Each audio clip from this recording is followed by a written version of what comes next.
نحمده ونصلي ونسلم على رسوله الكريم.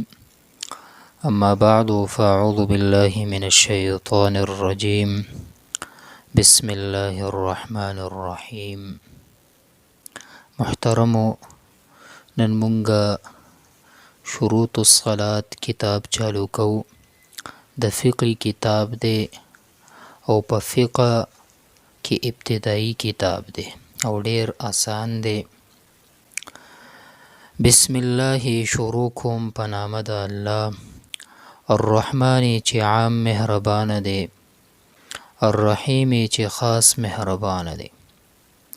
عام مهربان په دنیا کې دی کافر او مسلمان ټولو باندې. کافر تم رزق ورکي او مسلمان تم ورکي په دنیا کې. او الرحیم خاص مهربان دی په آخرت کې صرف په مؤمنانو مسلمانانو باندې. الحمد ټول ثنا صفت لله خاص الله لردي، رب العالمین چې رب د ټولو عالمو دی. والعاقبة نیک انجام د آخرت للمتقین د پاره د پرهیزګارانو لره دی. والصلاة نزول د رحمت دی وی، والسلام سلامتیا دی وی علی رسوله پر رسول د باندې محمد چې نوم محمد صلی الله علیه وسلم دی. و آله او په آل د باندې، و اصحابه او یارانو د باندې اجمعین او په ټولو باندې د حمد صلات و سلام دی وی. اوس کتاب چالو کوي. ابتدا کې شرایط ذکر کړي. شرایط دې ته ویل کېږي دا شرایط چې وي دا د مانځه نه بهر وي،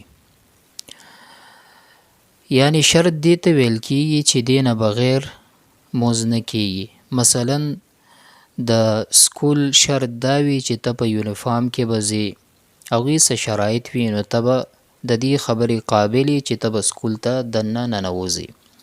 همدارنګه څه شرایط اول ذکر دي چې په دې شرط باندې شرایطو باندې به برابر وي نو ته به بیا مونځ کولی شي او مونځ دې کېږي. بابو دا باب چې دی شروط الصلاة شرطونه د مانځه کې دی. وهي او دغه شرطونه د مانځه ثمانیة اته دي. الاول اول نمبر الوضوء او دس کول دی بالماء المطلق په اوبو خالصې باندې، یعنی خالصې اوبو باندې او دس کول. او که بیا اوبه نه وي نو او التیمم یا تیمم وهل بالتراب په خاورو سره، په خاورو سره تیمم وهل.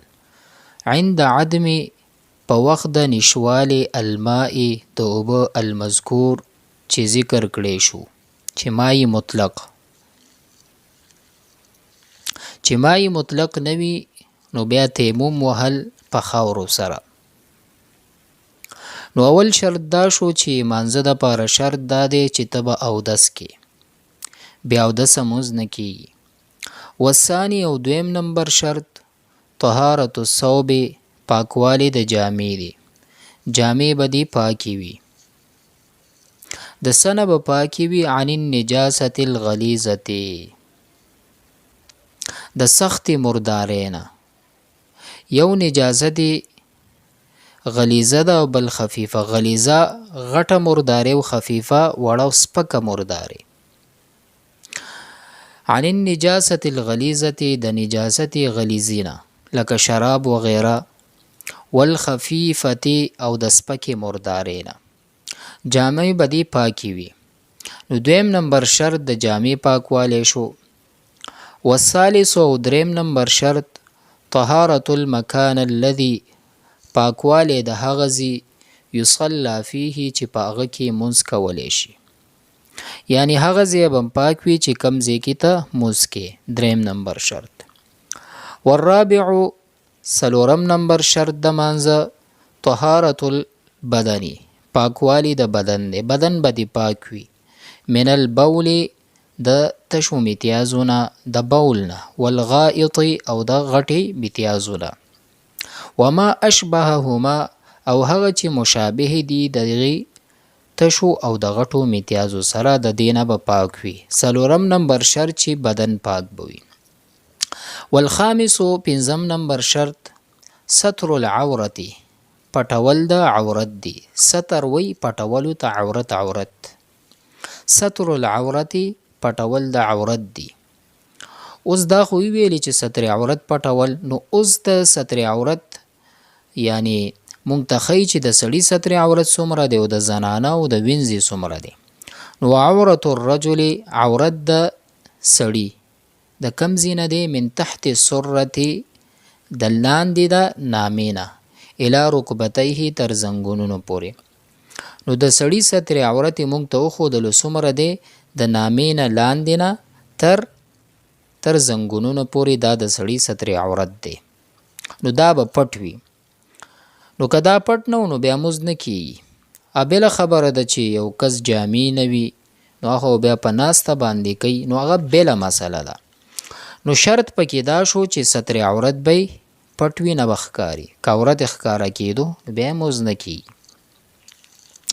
والمرأة ښځه چې دا کلها عورت ټول عورت دی، الا مگر نه دی وجهها مخ د ده وکفیها او لاسونه د ده او وقدمی او خپې د ده. زنانه چې دا ټول عورت دی مگر مخ، لاسونه او خپې دا عورت نه دي. په مانځه کې چې خپې یعنی جرابې نه شي نه یا چولی او په لاسونو کې دستانې نه وي او مخ، نو دا عورت نه دی، نو دا د ښکاره کولی شي. نو والمرأة كلها عورة الا وجهها وكفيها وقدميها. زنانه چې دا ټول عورت ده مگر نه دی عورت مخ، لاسونه او خپې. همداسې خو به پټی که نه بیا خو عورت دی، دا د مانځه خبره کیږي. والامة وینځه چې ده، وینځه مثل الرجل پشان د سړي ده، یعنی وینځې مثال یعنی په مثل د سړي ده. الا مگر نه دی ظهرها شاده ده و بطنها و خیټه ده. وینځه چې دا نور سړي غوندې دی خو مگر شا او خیټه دا عورت ده، دا به پټی، نور په مثل د سړي ده. نو دا درې مونږ ته بیان که چې سړي څومره ستر عورت دی او د زنانو څومره دی او د وینځې څومره دی. والسادس شپږم نمبر استقبال القبلة مخ کول قبلې ته. شپږم نمبر مخ کول قبلې ته، دا هم یو شرط دی. والسابع اووم نمبر النیة نیت کول. والثامن اتم نمبر معرفة اوقات الصلاة پیجندل د وقتونو د مانځه. پیجندل د وقتونو د مانځه یعنی خپل وخت کې به مونځ ادا کې، داسې نه چې مازیګر ټیم وي او ته د ماسپښین مونځ کې، او ماسپښین ټیم دی او ته د مازیګر مونځونه کې. بله خبره ده چې تا نه مخکې ورځو قضا شوي وي، یعنی هغه وقتي مونځ چې ته کې نو په وخت باندې به کې، او که قضایي کې نو هغه بله خبره ده. نو وخت پیجندل دا هم ورته شرط دی. اوس دا خو شرایط بیان که چې اول نمبر شرط دا و چې اودس کول، دویم نمبر جامې صفا، دریم نمبر بدن صفا، څلورم نمبر ځای صفا، او بیا ستر عورت پټول، وخت پیجندل، قبلې ته مخ کول، د زړه نه نیت کول. نو دا خو شرایط شو. اوس د دې حکم بیانې چې یو کس په دې شرایطو باندې پوره رانلو عمل یې ونه کړو نو هغه به څه کوي؟ وایي ومن ترکه او هغه څوک چې پرېږدي شیئا یو شی من هذه له دغه الشروط د شرطونو الثمانیة د اتونه. ومن ترک شیئا من هذه الشروط الثمانیة چا چې پرېښودو یو شی د دغه شرطونو اتونه نو لا یصح نه صحیح کیږي صلاته مونځ د ده سواء برابره خبره ده کانه چې وي دا کس عامدا په قصد سره او ناسیا او یا په هیره سره، یا دی په قصد سره دا پریښې وي او یا په هیر سره نو د مونځ نه صحیح کیږي.